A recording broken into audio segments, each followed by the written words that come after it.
Alright, this is the RC RedCat review. It's the RC RedCat Lightning STR Nitro. This car is worth the 200, I would say. I mean, get nice little motor, 2.6, 70cc, fuel tank. It's ready to run. All you need to do is put the batteries and get you a little nitro starter kit for the car itself. Get you some 3-in-1 to put in the motor afterwards running it, but that's all mandatory stuff if you do want to run it. This car is great. Let's talk about a few of the specs. First, we got aluminum body, which is it's alright until you get a few scrapes on it, and then it doesn't look as fresh as it used to. So yeah, that's kind of normal. You'll be expecting that. It's 4-wheel drive. We get the drive shaft, not belt driven, but it's drive shaft. It's a little play in this differential, but it's not too biggy. And then we get the toe adjustment, the camber adjustment on the front, and if we come to the back, we only get camber on the back. And yes, the tires are slanted a little inward on purpose. They did that on purpose for driving reasons. So far as the drift aspect out of the box, it will drift, but not what nearly as people are expecting from it.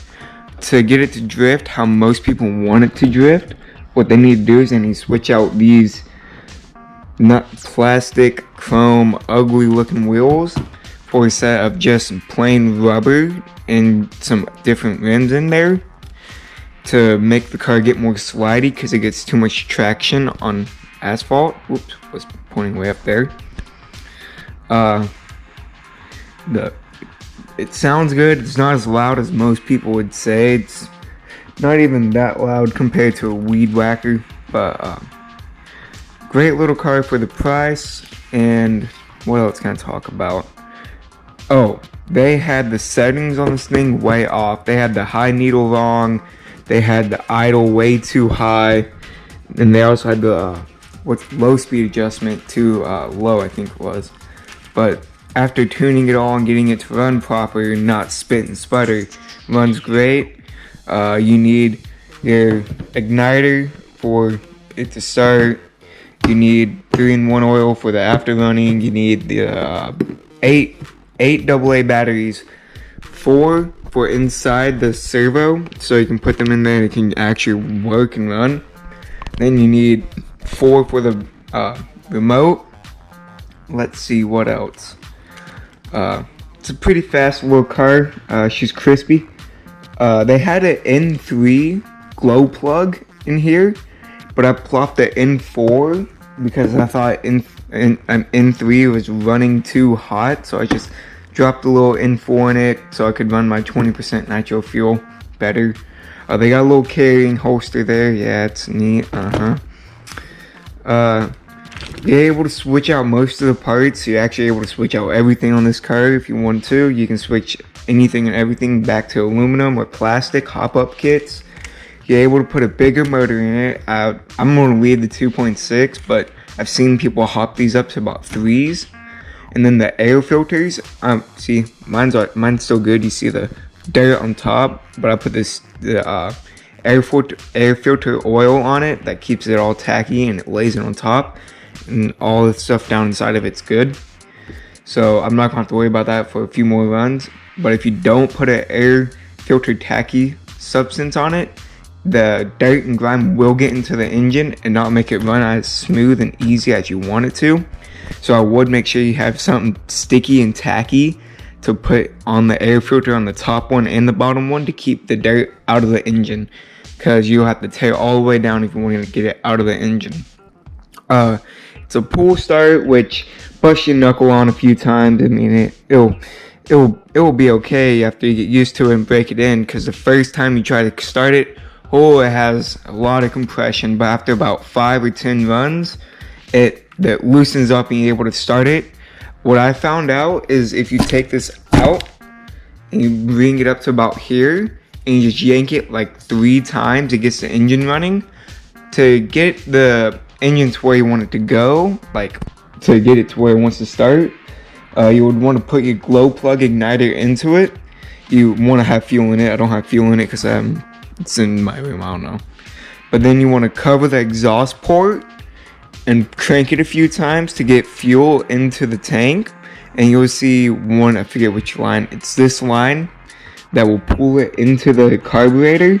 And when it does, that's when it's ready, because you'll just be able to see it go and be ready to go. And then you'll be able to put your glow plug igniter and just yank it a few times, she'll come on.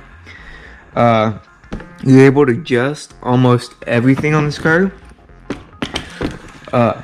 What the servo and everything's good for starting out. I might switch mine to like a 28 kilogram servo, because these are all plastic gears and everything, so they'll do the job, but not nearly as good as a full metal or aluminum gearbox would. Then you got your servo on the back that controls up here, carb and stuff.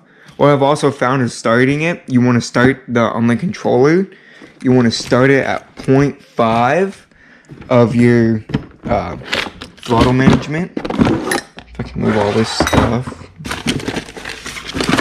Where's the controller?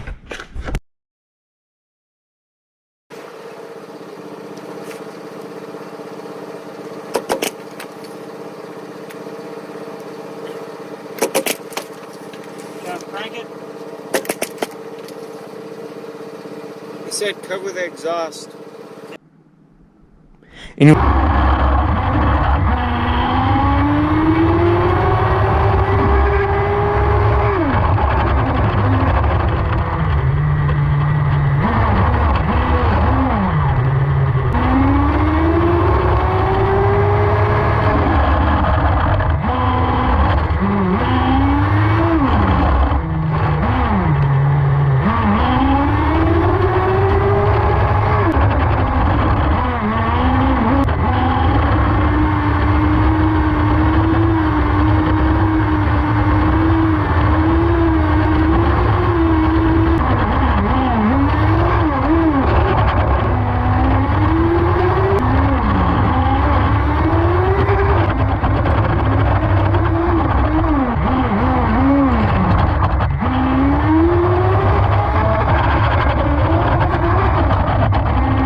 Out of gas. Oh yeah, another thing, doesn't have a reverse. And that's about it.